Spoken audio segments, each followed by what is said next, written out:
Hey Haley, this is what it was right here. This little indent right here. It's grown over with moss now. You can see it's size 14. From right here to right here is the footprint. It's about this wide, down to the heel. Looks like a human foot, but it's not. You can still see some of the toe prints. Okay, so contrary to popular belief, YouTubers do have a life. Like me, okay?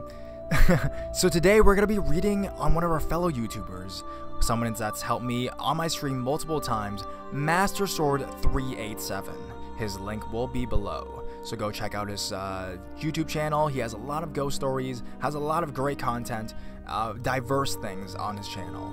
He's experienced paranormal things his entire life, and he shared his story with us. So grab a blanket, turn off your lights for 3 true scary experiences by a YouTuber.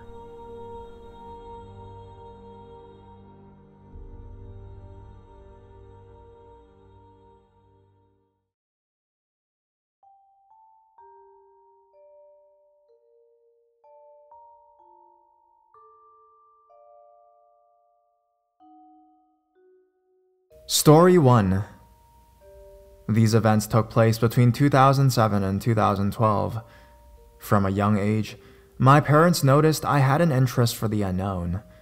I had always been experimenting with silly ideas, such as what would happen if I put baking soda into a bottle with vinegar and then put a cap on it. You can probably guess what happened. From this curiosity, I wondered if I could somehow control my dreams. I was always able to recall almost all of my dreams, and I would write them down in a dream journal. Eventually, through enough study of lucid dreaming and trying it out a couple of methods of forcefully inducing lucid dreams, I was able to have them regularly without having to use those methods. This is when stuff started to get a little bit weird. When I was able to lucid dream on my own without even having to go through those different methods to access it, I start to see a figure, black as the night, about my height at the time of writing this, which is 6'6". And it was dressed in what seemed to be the silhouette of a trench coat and a fedora. I would catch glimpses of it on multiple dreams, and on occasion, I would see it in my closet at night too, just crouched there, sitting menacingly as if it didn't want me to go to sleep. This continued on for a couple years, until it started to manifest itself in almost all of my dreams, and I would see it every night. Now comes the strangest experience I've had with that being, or as people like to call them, shadow people. I had been sitting on my chair one day after getting home from a long day at school, and decided it would be a good idea to zone out for a bit and just kind of sit there. I started to feel light, as if I had no body at all. Then the next thing I know, I'm standing up, walking around my house while my body just sat there, staring at the ceiling. I was finally able to control my movements as I walked around my house for a bit, inspecting it over and over to see if this was a dream or not. I had done all the mental checks you would normally do when you are in a dream space, and none of them checked out. I had projected out of my body. After realizing this, I started seeing black figures out of the corner of my eye, darting past me as I tried to get a good glimpse on them. That's when I started to hear a voice, a deep voice, telling me, "What are you doing here?" At first I was a little startled, then my curious nature took over me and I responded, "I don't know, I just kinda zoned out and somehow I'm out of my body." The voice replied in a sinister tone, "I have been watching you for a while now. You possess skills that make you special, yet you're not ready to be here. You must go now." Right after he said this, I had been grabbed hard on my shoulder by something and dragged back to my body. I had woken up in my chair and did a reality check to see if I was back. I don't know what that being said, I had some special powers, but it's interesting to hear that I might have some extraterrestrial abilities.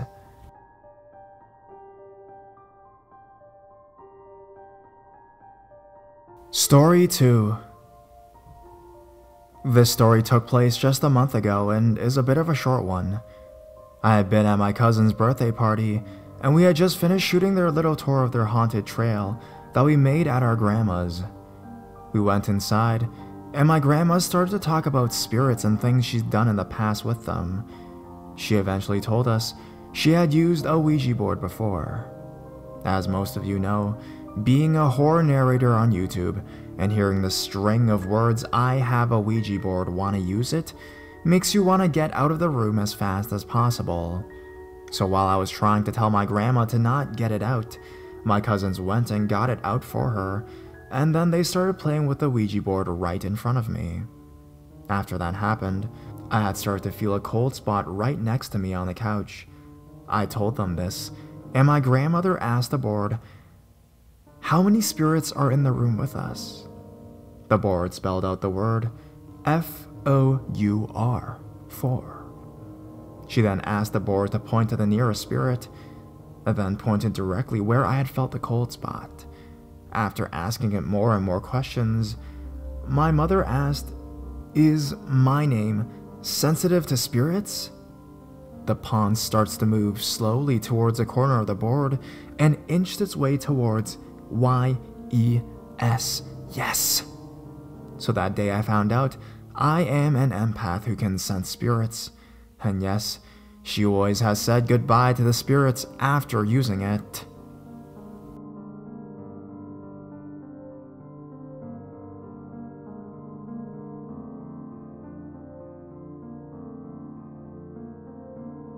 Story 3. This took place at my sister's grad party in 2015. This also coincidentally took place at my grandmother's place.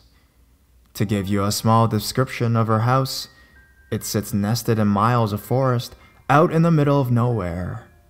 Cell reception isn't usually guaranteed there. We had been playing ladder ball when I had thrown one of the balls too far, and it landed by 2 oak trees in her front yard, by where all the adults were sitting and talking. So I went to pick it up when I noticed a footprint bigger than mine imprinted in the ground before me. It was almost like it came straight out of the movies, because it looked like a human foot, except it was way too big. Me being as tall as I am, I wear a size 14 shoe, and I put my foot in the print, and my toes barely reached where the balls of the feet were on this print.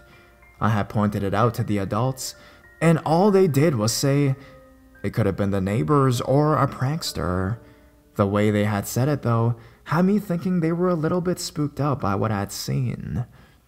Later that day, I'd been walking out on the trail, the same one where my cousins and I made the haunted trail, and had been walking around when, out of nowhere, I hear a loud cry coming about 40 to 70 feet away from where I was standing.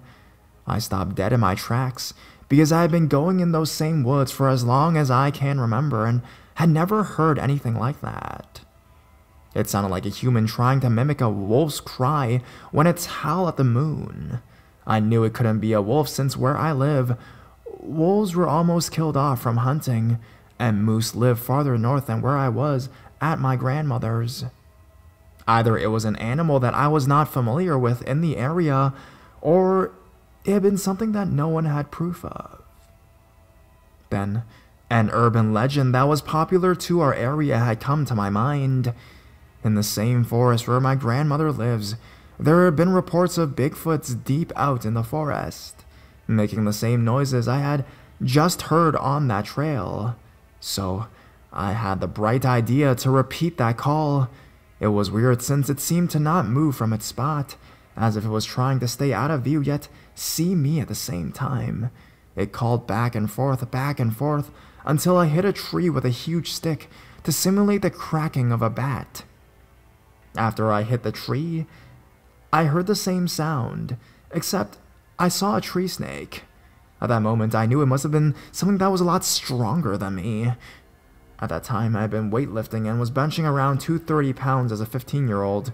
This beast must have picked up a log and hit it against a tree because it sounded like a crack of a tree that was falling. At that moment, my dad had come out of the trail to see what was going on. A few months later, I brought up the story to my dad, and he said that while he was in the house with my sister watching TV and I was outside, He could hear me wailing back to whatever was out there, so he went outside and he could hear the reply. This past month, when I was at my grandmother's again, I had found a new print. This one had seemed to be a bit weathered, but you could still see the same outline of the foot. This one seemed to be a bit smaller though, because I had put my foot to it and this time I reached a bit above the balls of the feet. I have many more experiences, but I am saving those for a later date. Thank you for reading and have a nice day.